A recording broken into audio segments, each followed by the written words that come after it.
Hello everyone, welcome back to my YouTube channel, and today I'm going to be giving my match predictions for week 14 Premier League fixtures. And if we get anything like we just saw in week 13, I am telling you, we are going to be seeing some amazing games. We only saw one team out of the top 6 traditionally win a Premier League game, and that was Manchester City. We saw teams like Liverpool lose 1-0 against Nottingham Forest, which so many pundits have going down this season. We also saw Tottenham losing to Newcastle at home 2-1. So let's hope for more shocking and thrilling results when it comes to week 14 Premier League fixtures.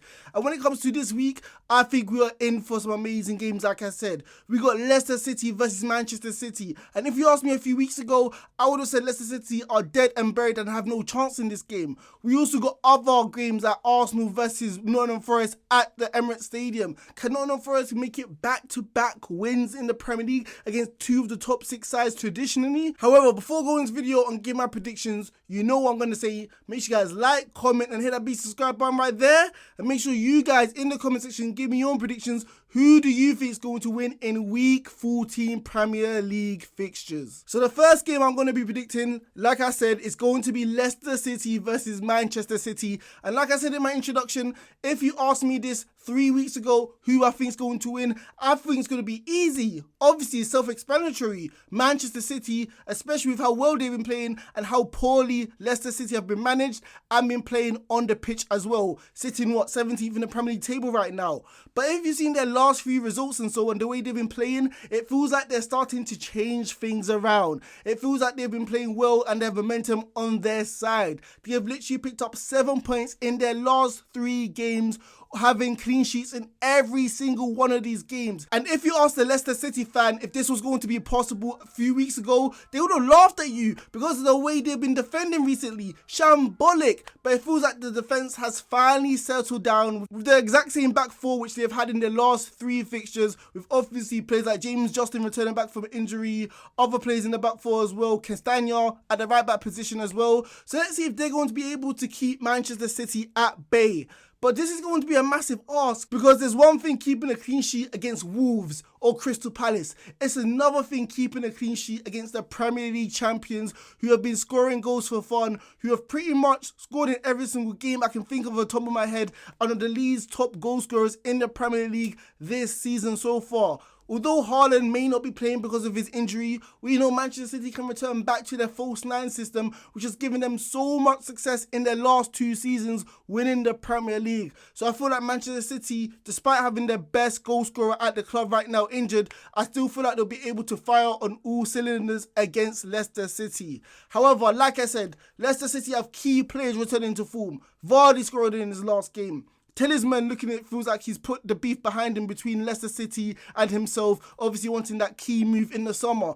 And Maddison has probably been England's best player behind Harry Kane this season, the way he's been creating opportunities and scoring goals from range. So Leicester City have this up their arsenal, and Manchester City must be a little bit worried, especially on the counter-attack, where we know Leicester City have had joy against Manchester City in the past, in the Community Shield, obviously winning their 5-2 a few years ago. So Manchester City will know what Leicester are all about going into this game. Also, Leicester City at home, they're going to have their fans up for this, the players are up for it, they're in high spirits, and what better way to test yourselves than against the Premier League champions in this game at the King Power Stadium. However, it just feels like it's just too much of a task to ask Leicester City to actually beat Manchester City, the Premier League champions, at this point. Like I said, there's one thing keeping clean sheets against Wolves, Crystal Palace, etc. But we have seen this season already when Leicester City versus a prolific goal-scoring side like Tottenham, Hotspur and Arsenal this season,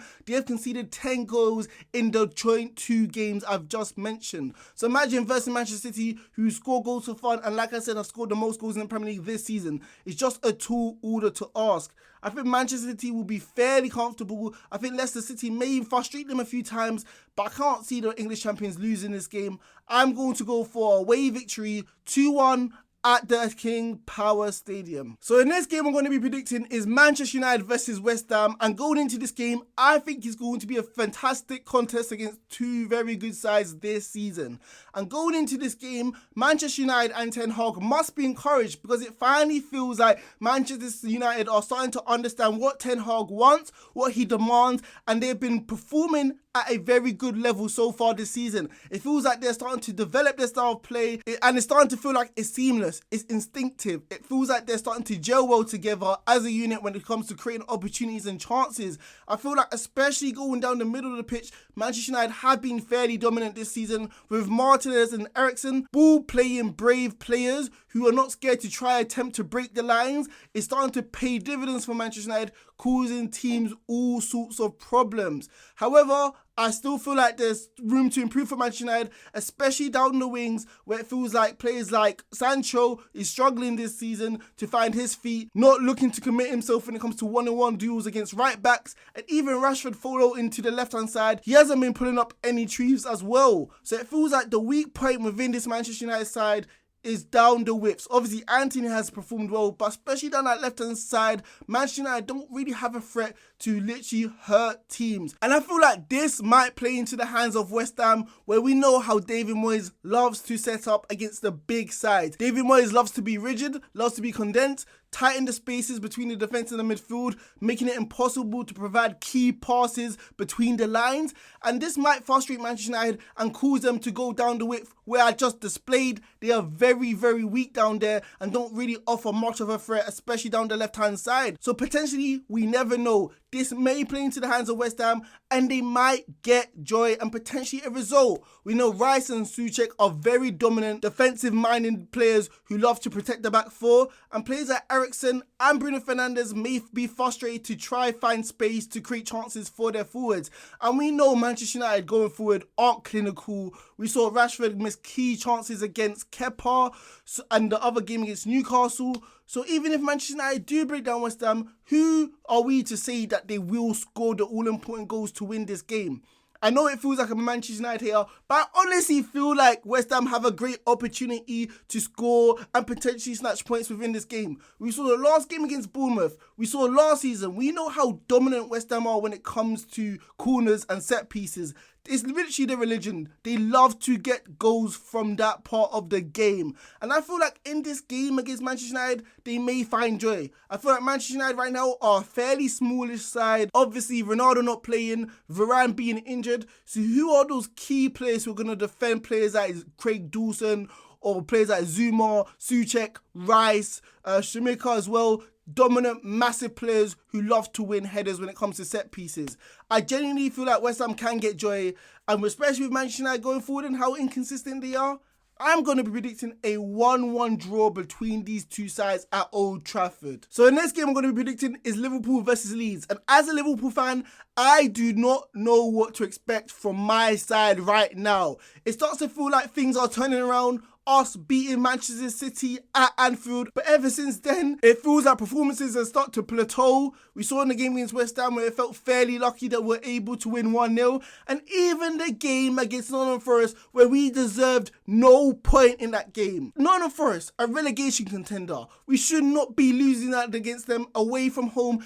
Even though we have injuries, we know who Nottingham Forest are, no disrespect to them, but they're pretty much a championship level side. And the fact that Liverpool lost to them says a lot and where we are when it comes to this season. Inconsistent, never know what's on their mind when it comes to performing well or performing bad. We just have to guess and see how it turns out on the pitch. I know there's key missing players like Robertson and Trent Alexander-Arnold, but it feels like it's been forever since those two pairs have played together.